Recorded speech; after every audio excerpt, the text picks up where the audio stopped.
From our studios at 1415 London Road, it's time for your Wednesday morning buzz, brought to you by Clair Auto Repair. And here he is, a fan favorite, number 8 from your Sarnia Sting, Josh Jacobs, joining us in studio. Josh, how are you? Good. How are you guys doing? Thanks for coming in here this morning. Happy New Year. Decided that it's okay to say Happy New Year for 12 days after New Year's, and then after that you can't say Happy New Year to anybody. Exactly. It's been a good New Year. I mean, how was yours? Pretty good. We sort of laid kind of low. I'm not the party animal that I used to be. We laid kind of low. And I know that hockey players, it's different because, you guys, this is mid-season for you guys. So you can't get too, out of control or too crazy because, you got to hit the rink the next day or whatever. But you did have a little bit of time off. Yes, we did. Came back from London. It was a tough loss, but got to hang out with the guys just at home and stuff like that back here in Sarnia, so it was fun. It's awesome being with the guys. It's a brotherhood, so. Good. We had a bunch of, we had you and a number of your teammates in to the radio station just before Christmas recording some promos for us. And I think I found the one that you were on. Hi, this is Jacob Chickering, your Sarnia Sting. Join us at the SSEC this weekend for Sting Hockey, presented by RBC. Okay, what do you think? How did Chickering do there? I could not hear it, to be honest with you. Oh, you didn't hear it? No. Shoot, okay. I don't know what's wrong. I think I kind of heard it on the left of my ear, but we played it early. We played the one that you voiced earlier. Oh. Yeah, anyway. Did you have fun doing that? Yeah, it was fun. I messed up quite a few times, but I mean... I wasn't here for the recording session, but did your teammates sort of razz you a little bit? Who did the best at that when all you guys came in to do some recording? If we're doing perfection, I'm going to have to go with Black. He probably did the best, or Chickering did, but I was enjoying the moment. I kind of wanted to mess up a couple times and stuff like that. I kind of wanted to play some music and stuff like that. I was kind of singing songs in my head a little bit, just sitting there, just like. So you're saying that you blew it a couple of times on purpose? Yes. Okay, let's go with that. Yeah, exactly. But that's part of the kind of thing that, it's not just about hockey when you get to the OHL level. There's, some of this promo stuff, these kind of things, these interviews and that kind of thing. Are you okay with all of that stuff? Or, some people are a little more comfortable with it than others. You even see that at the pro level. There are some that are more comfortable with interviews and cameras in their faces and that kind of thing, more so than others. You okay with all that? Yeah, I'm 100% okay with this. I mean, get to meet a lot of nice people who are doing the interviews and everything like that on the radio show and going on Sting Buzz. So it's definitely fun. It's good experience for us. I mean, it's good exposure for us to get out of the rink and stuff like that and talk about our personalized how we are and everything like that. And I'm pretty sure the fans would want to know that, so why not? Sure. I'm sure, like you and many of your fans, you were keeping an eye on the World Juniors over the holidays. Yes, I was. Now, being an American-born player, obviously you're playing here in Sarnia, but would it be safe to say that the U.S. is your team at the World Juniors? Yes, probably 100%, yes. What did you think overall of the tournament this year? It turned out pretty well. There was a lot of good teams. I mean, Finland had the powerhouse on the power play. I mean, Russia was good. The U.S. had a lot of good players. I thought Canada had a big lineup, too. I mean, looking at a lot of the OHL players and playing against some of those guys during the year, I mean, they had a good team and stuff like that, but it was a tough loss for them. But I'm just happy that the U.S. got a bronze medal yesterday night, and it was nice seeing Finland win at home. I don't know if they surprised everybody, but it did surprise me a little bit how well Finland did this year. Just, being a Canadian hockey fan, you don't get to follow Finland's national team on a regular basis. There are some players, as you mentioned, that are over here from Finland that are playing in the OHL. But, man, they had a really, really good tournament. Yeah, they had a really good tournament. I mean, I think it was home crowd definitely helped them out with that. And, I mean, it always helps out with a lot of teams. So that was good for them that they got their World Junior Championship win here. And because of where you have been already in your career, Josh, and where you've played, you were telling me off air, you know a lot of these U.S. players. Yes, I know a lot of the U.S. players. I've either played against them growing up in AAA or played in college against them last year, or even playing against them here. I know quite a few of them, and I'm just happy for all of them that they got a medal this year, and good luck for them. You know them well enough to have been texting with them or tweeting with them, during the tournament, or are these guys, they just like locked down during the tournament? It's like no social media, you guys, no contact with the outside world. Yeah, there's some like that, and there's some where aren't. I mean, I had former teammate John Quinville, who played with Canada. I always talk to him a little bit about that, and I mean, looking at Zach Wierenski, I played with him for 3 years in AAA and everything like that, and I played against him 2 years in juniors when he played in the U.S. program, and then played last year against him in college. So, I mean, it's just like that kind of relationship, too, of we both know each other, but we have to play each other, too. But he was great in that tournament, and good job for him. And when you play each other, when you play other players that you know or that you grew up with, I mean, obviously you're competitors on the ice. But there's sort of a brotherhood, though, among players that you all, you don't necessarily hate each other off the ice, right? Yes, exactly. I mean, you're always going up against probably friends and stuff like that you've seen over the years and stuff like that. But when it's time for hockey, it's business. Josh Jacobs joining us, our guest on the Wednesday Morning Buzz for Clair Auto Repair. And we're talking a little bit World Juniors. Another comment that's been made by a lot of people this year, in the World Juniors especially, there's so much more parity in the game now, it seems. You don't have those. There were a couple of games that were like 10-2, but there was a lot of really, really close games as well. There's a lot more parity, it seems, in junior hockey in general. Are you even finding that in the OHL, that there's a lot of teams that are really, really competitive with each other? Yeah, I'm definitely seeing that a lot. I mean, you're not seeing those huge blowout games that are 10-2, 8-2 anymore. You're seeing a lot of close games, 5-3, 5-4, 4-3. I mean, everyone is getting good, and I mean, the goalies and defense are so huge in this game, and then bringing out the offense is huge. So I mean, there's a lot of close games. I would say we've had a lot of close ones this year too. It's just part of the game. I lost track of how many overtime games there were in the World Juniors this year. I mean, the gold game yesterday, it took overtime for the Finns to get past Russia.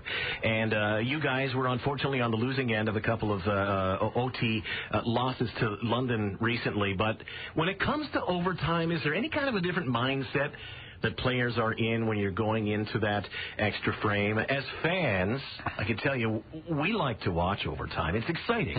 It's obviously even better when your team comes out ahead. But is there a different mindset going into overtime as a player? Yeah, I believe that there's a different mindset. You definitely got to keep it simple like you have been playing like their whole entire game. But it's 3-on-3. It's a whole different dynamics of the game. It's not 5-on-5. You don't have a lot of players, so you got to have control of the puck. You got to be simple. You got to have patience with it and try to get offensive created by coming back as one group and then going forward. So I think that we did a good job of that. It was just 2 tough breaks that happened, and it's all right now that it's in the past. Like it was a tough rivalry, but we still have a lot of games against them, and I think that we can do well against them. Are you okay with 3-on-3 as a player? I'm actually pretty okay with 3-on-3. I like it. Really changes the dynamic of the game, doesn't it? Yes, it does. So much more ice. Honestly, as a diehard fan, I would rather see a game settled 5-on-5. Hockey's a 5-on-5 game, and I would rather see a game settled that way. I understand why you can't just let it go on and on and on and on during the regular season. But 3-on-3 as a player, there's got to be even more pressure on you if you're on the ice. Because not only is it OT, but you've only got 2 other guys out there with you, right? Yeah, exactly. And that's who you got to be looking out for on the ice and stuff like that, is seeing that they have 2 forwards out on the ice or 2 defensemen, or if you have two forwards out yourself, or you have your other defense partner out there too. It's always a different mindset to each line pairing and everything like that when you go out there. So like I said, when I'm in OT, I just try to keep it simple, try to make plays, trying to get shots in that and trying to get open for us. Are the shifts even shorter in overtime? Yeah, I would say so. I mean, but sometimes it's tougher to make those changes, though. Exactly. You don't want to leave your team in a bad situation by making a bad change. Yeah. So I mean, I think that the biggest point is when you want to have a change, you just have one guy come back to your zone and stuff like that. Get the 2 guys off. They come on, let's take that puck, and then you get the change. So that's why it's a huge mindset and huge thing to control the puck in overtime. Because I mean, you only have 5 minutes. You only have 2 other guys on the ice with you, so it's a huge contribution to yourself if you have that. How much time is spent during your practice time working on special teams situations, do you practice 3-on-3?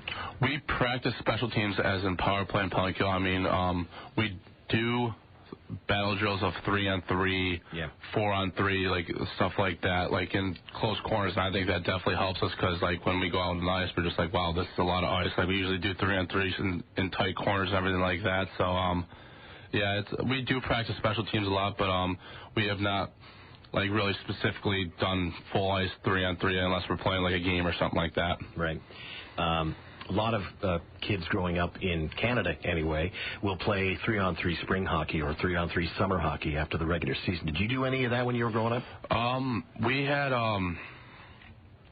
growing up, we had, like, 3-on-3 tournaments that are like, it's like, what do you say, just like a round robin tournament and everything like that, like cross ice 3-on-3 tournaments, and it was fun. I mean, I don't know. You playing half ice with. Yeah.